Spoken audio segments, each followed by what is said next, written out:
मतलब कि और अभी ये एक स्टोरी है करण की स्टोरी है हाँ। और अर्जुन की।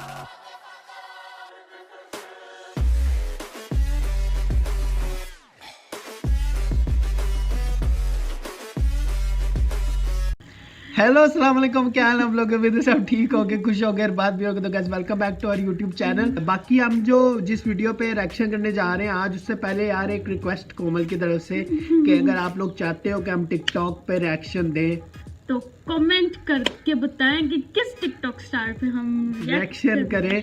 और आप लोगों का प्यार जितना आप लोग कमेंट्स करोगे नीचे उतना ही हम करेंगे तो जरूर। लेकिन आप लोग जितना प्यार दोगे उससे हमें आइडिया हो जाएगा कि आप लोग चाहते हो इस चैनल पे इस तरह की वीडियोस के नहीं। तो आज हम जिस वीडियो पे रिएक्शन करने जा रहे हैं वो होने वाली है सूर्य पुत्र करण की ये स्टोरी होने वाली है, जो सूर्य पुत्र हैं। और करण अर्जुन आपको पता बहुत ज़्यादा इनकी एक राइवलरी थी एक किस्म की। हालांकि थे भाई थे, लेकिन उनकी थोड़ी सी राइवलरी चल रही थी। बाकी हम देखते हैं इसमें स्टोरी करण की, जो जिसको ये नीचे कमेंट्स में कहते हैं कि ब्रेवेस्ट वॉरियर थे। हाँ। तो देखते हैं स्टोरी, लेट्स स्टार्ट।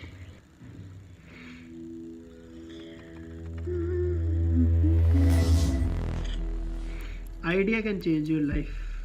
ज्ञान मंथन देखते रहिए, जानते रहिए। दोस्तों, आपके दिमाग में अक्सर यह प्रश्न आए होंगे कि महारानी कुंती का ज्येष्ठ पुत्र और परम तेजस्वी सूर्य का अंश होते हुए भी कर्ण को महाभारत में इतना अपमान और जिल्लत क्यों सहनी पड़ी। आखिर ऐसी कौन सी दुश्मनी थी अर्जुन और कर्ण में जो उसने कभी भी अपने बड़े भाई को सम्मान की दृष्टि से नहीं देखा। आखिर क्या वजह थी कर्ण सूर्य देवता का अंश होते हुए भी दुर्योधन जैसे राक्षस के पाप के भागीदार बन गए। हेलो दोस्तों, स्वागत करते हैं आप सभी का अपने चैनल ज्ञान मंथन में। और दोस्तों, आज के अपने इस वीडियो में हम आपको इन सभी प्रश्नों के जवाब देंगे। साथ ही साथ आपको नर और नारायण के अवतार की कथा के बारे में बताएंगे। तो चलिए दोस्तों, बिना कोई देरी किए हुए शुरू करते हैं इस वीडियो को।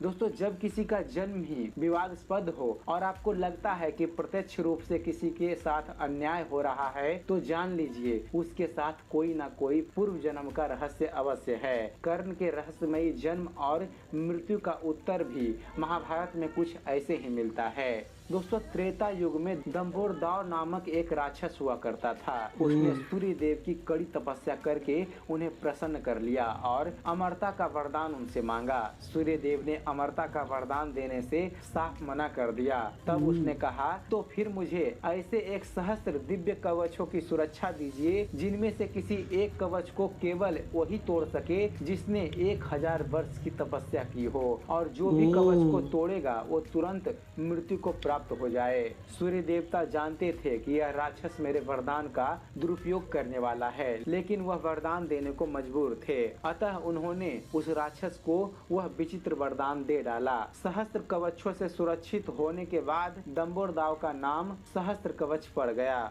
अपनी शक्ति के अनुसार वरदान पाते ही उसने उत्पात मचाना शुरू कर दिया। सहस्त्र कवच के अत्याचार से तीनों लोकों में त्राही त्राही मच गई। सभी देवता मिलकर इस विचित्र राक्षस से निजात पाने के लिए भगवान श्री विष्णु के पास गए। भगवान विष्णु ने सभी को आश्वासन देकर वहां से विदा किया। उसी समय सती के पिता दक्ष प्रजापति ने अपनी पुत्री मूर्ति का विवाह ब्रह्मा जी के मानस पुत्र धर्म से कर दिया। भगवान विष्णु ने मूर्ति के 2 जुड़वा बच्चों के रूप में जन्म लिया, जिन्हें नर और नारायण का नाम दिया गया। 2 शरीर होते हुए भी दोनों में एक ही आत्मा निवास करती थी। कालांतर में दोनों भाई बड़े हुए। एक भाई तपस्या के लिए वन में चले गए और एक भाई दंभोरदाव राक्षस को युद्ध के लिए ललकारने लगे। अट्टहास करते हुए दंभोरदाव बोला, तुच्छ नर, तू नहीं जानता कि मुझे मारने के लिए मेरा कवच तोड़ना जरूरी है, और मेरा कवच केवल वही तोड़ सकता है जिसने 1 सहस्त्र वर्ष तपस्या की हो। ऐसा मुझे सूर्य का वरदान है। नर ने मुस्कुराते हुए कहा, रे दुष्ट राक्षस, तू भी नहीं जानता कि हम 2 भाई हैं और हमारी आत्मा एक ही है। मेरे भ्राता श्री नारायण तप कर रहे हैं और मैं तुझे युद्ध के लिए ललकारता हूँ। आ मुझसे युद्ध कर। दोनों में घमासान युद्ध शुरू हुआ। दंभोरदाव को यह देखकर आश्चर्य हो रहा था कि नारायण के तप के साथ नर की शक्ति बढ़ती जा रही थी।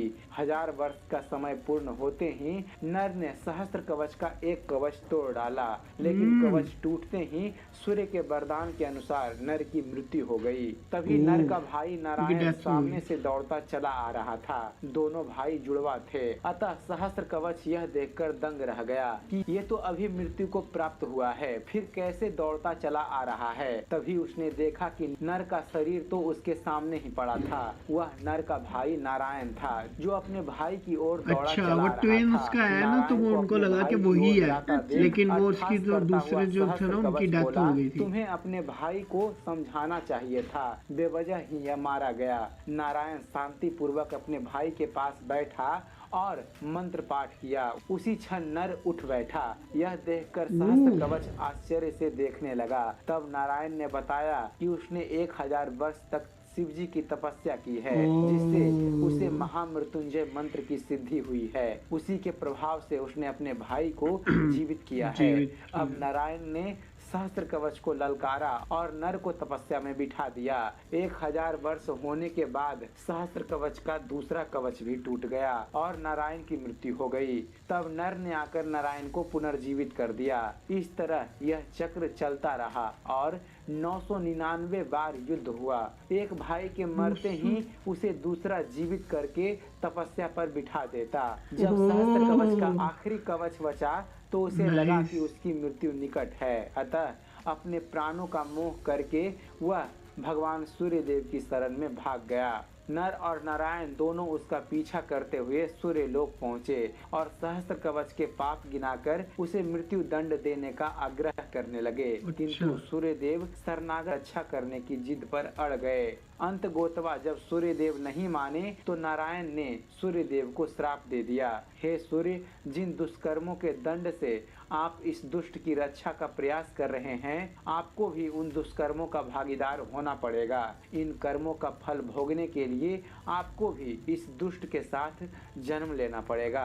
इस तरह सूर्य देव ने त्रेता युग में उस राक्षस को बचा लिया। त्रेता युग समाप्त हुआ और द्वापर प्रारंभ हुआ। द्वापर युग की बात है, वरदान की परीक्षा करने के लिए कुंती ने सूर्य देव का आवाहन किया। सूर्य देव प्रकट हुए और कर्ण का जन्म हुआ। लेकिन रहस्य की बात यह है कि तभी नारायण का सूर्य को दिया गया हुआ श्राप फलीभूत हुआ और कर्ण के रूप में सूर्य और दंबोद्राव दोनों ने जन्म लिया। सूर्य ने केवल अपना अंश भेजा था, लेकिन श्राप के प्रभाव से दंबोद्राव का अंश भी कर्ण में विद्यमान था। यह ऐसे ही था जैसे नर और नारायण दो शरीर होते हुए भी एक आत्मा थे। उसी तरह कर्ण में सूर्य और दंबोद्राव में दोनों ही आत्मा अंश रूप में विद्यमान थी। दूसरी ओर त्रेता में नर और नारायण, द्वापर में अर्जुन और श्री कृष्ण बने। सूर्य के अंश के कारण ही कर्ण परम तेजस्वी और वीर थे, जबकि दंबोद्राव के अंश के कारण ही कर्म फल के रूप में उन्हें अन्याय और अपमान सहना पड़ा। कर्ण का कवच वही आखिरी 1000वां कवच था जो दंबोद्राव के पास युद्ध के दौरान बचा रह गया था। यदि अर्जुन उस कवच को तोड़ता तो उसी क्षण उसकी मृत्यु तय थी। यह बात इंद्रदेव को पता थी, इसलिए उन्होंने पहले ही कर्ण से कवच और कुंडल मांग लिए थे।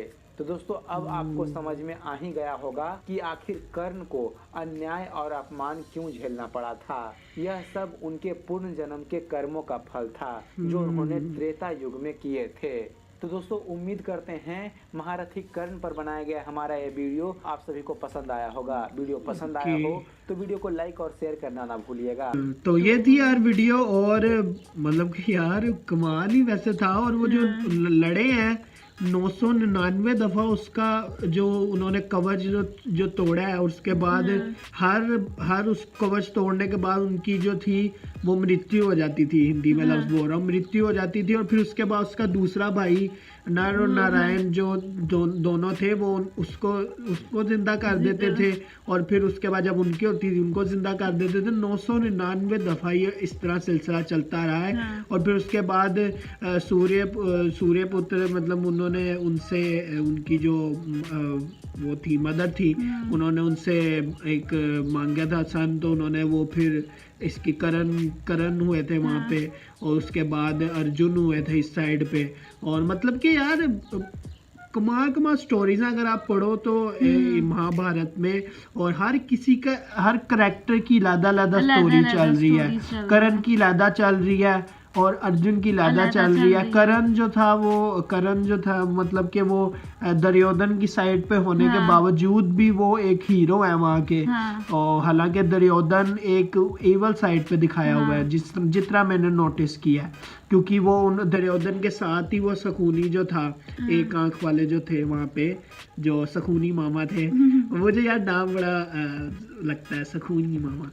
और वो जो डाइस की गेम, या मुझे डाइस की गेम बड़ी उसकी पसंद थी। मतलब कि इस तरह का जो सीन था ना, काफ़ी स्टोरीज हैं और बहुत ज़्यादा वास्ट किस्म की स्टोरीज हैं। अगर आप बंदा देखें, आप क्या कहना चाहेंगे इस पे? क्या कहना चाहेगी? मैं यही कहूंगी कि बड़े मजे की स्टोरीज हैं इनकी, मतलब कि और अभी ये एक स्टोरी है करण की स्टोरी है, और अर्जुन की मींस उस साइड से अगर स्टोरी देखो तो वो लैदा होगी। और अगर आप दूसरी देखो तो लैदा होगी। वीडियोस होती है ना, हिंदी में होती हैं, तो इतनी मतलब कि थोड़ी समझ आती है, इतनी समझ आती है। अगर ये थोड़ी उर्दू में थोड़ी हो ना, थोड़ी इजी कर दें तो वो ज्यादा अच्छे से समझ आएंगी। तो कुछ इस तरह की वीडियोस बनना, और नीचे अगर सबटाइटल भी हो ना इंग्लिश में, तो वो भी फिर भी बंदे को थोड़ी समझ आ जाती है। अब ठोस हिंदी हमें अब इतनी नहीं समझ आती है, बहुत पक्के वर्ड्स बोले होते हैं जो बंदे को ना समझने में थोड़ी मुश्किल होती है। लेकिन फिर भी बहुत जबरदस्त वीडियो थी। बाकी वीडियो अगर आपको पसंद आई हो तो लाइक जरूर करना, नीचे कमेंट जरूर करना, और किसी वीडियोस पे अगर हम रिएक्शन करें, ये इस पे हमें लोगों ने जो है रिक्वेस्ट की थी। Thank you so much for requesting this video, thank you so much comments करने के लिए। मिलते हैं नेक्स्ट वीडियो में। 1 2 3 अब दो